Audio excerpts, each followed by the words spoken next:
Amen. Let's put the one verse.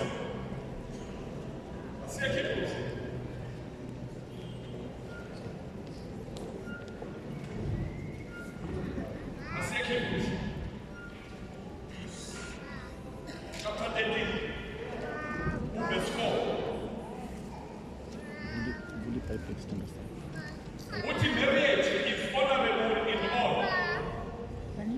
What unkulunkulu umshado mawuhlonishwe yibo bonke abantu.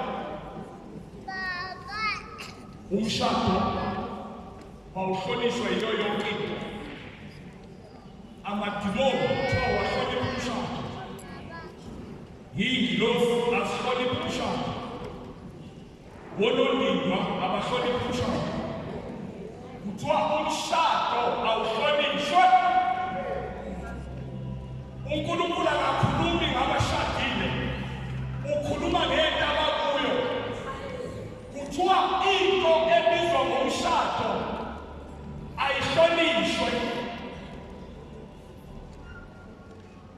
Ikweletu ayihloniphi umshado. Izifo ayihloniphi umshado.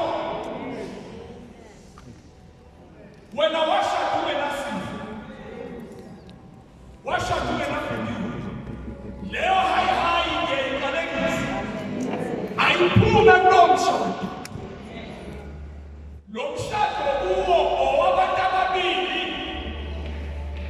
Izifo ayiphume, ukweswela aphume, ikweletu ayiphume, ukufa aphume, i-generational curse ayiphume. Amen. Aphume nabazali benu. Amen. Nabazali benu abaphume emshadweni yenu.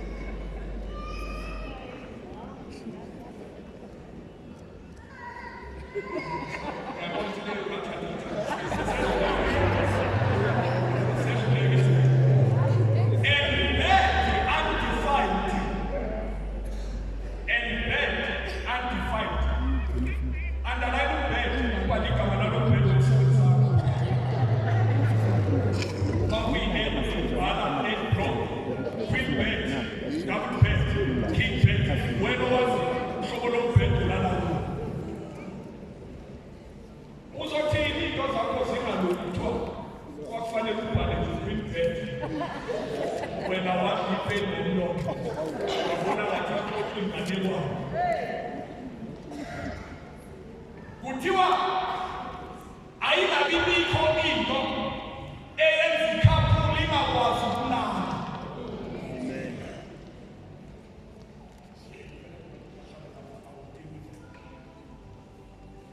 Ayingabikho into eyenza ikhaphuli ingakwazi ukulala.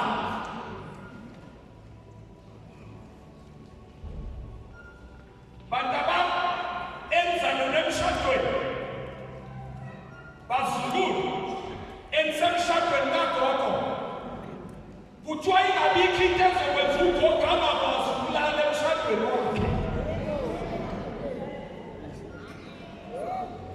Iwonile mangabe umzukulu ohlupha ugogo uzongcwatshwa nomzukulu ngoba ugogo kufanele alale uthobe emshadweni. Ngikhuluma nabazukulu bengitshela umama sakho bemlandile lapha eGoltree. Hey, nasibukele endaweni phambili kanje. Welele kwenye indawo. Ngitshela ubaba ubayi, ngeke umuntu welele kwenye indawo. Sifika omunye lapha eRobotini, isincibanyana. Ngithi kumama sakho uthola ukuthi wahamba ethula ugogo. Wacabanga ukuthi impilo izomhambela naye. Ngithi mina kule condition akuyo, noma ungamuphi u-1 million rand uyohlala nje, uyoza kuye nayoxolisa ugogo. Bed undefiled. Yekela ubuye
mina ngisemshadweni lokushade nguwo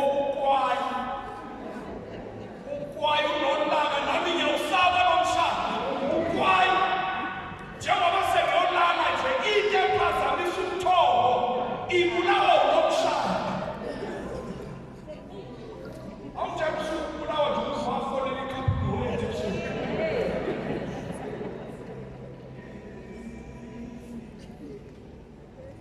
phela umshado awazi ukuthi principle akagithi ufonela umama hayi ufuna ivesi lokhu esikhathweni kusasa bathi ufonela umama umfundisi umshado ukuthi banophakamisa ukuthola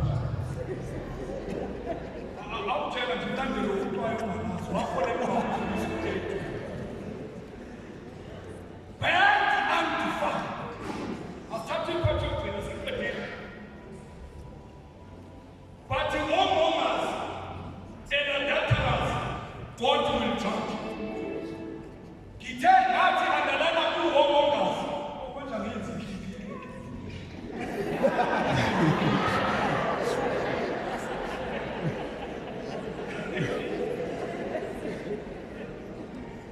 la ku-homeowners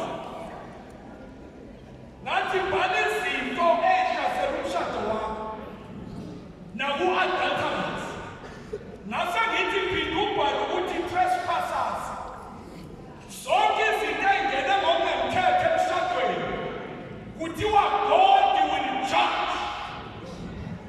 Hallelujah. God will judge. So namhlanje uNkulunkulu is busy ezulwini kunezinto okufanele ayilungise kwi-holophonies njengoba kuzongena imali wayesekela mina ukuthi ngizomjajela lezo zinto. Give me now on behalf of God. Give me now on behalf of God. Ngizojaja izinto ezitrespassile zangena emshadweni wakho. Number one, kutrespass uphelelwa imali emshadweni wakho. Sengiyemthethisane lubala nje uphela kwemali. Ngoba futhi ubani owathi uphela kwemali usondeza uNkulunkulu. Sithethisana sonke. Khona into enganisondeza uNkulunkulu, nithethisana nonke. Mina nomapostoli bakuphela imali sithethisana sonke. Nina yila nisondele enkosini. Nisondeliswa ukuphela kwemali. Niphila kokulusha. Thina sisondeliswa ukukhola kwemali. So lokhu kuphelelwa imali okungena emshadweni wakho ngiyakuqalekisa. Amen. Ngoba sekuqedile. Ngicela bese emshadweni wakho. Usho njalo. Yini ubhekene? Sobe ngikhuluma. Number 2. Kunabantu emshadweni wakho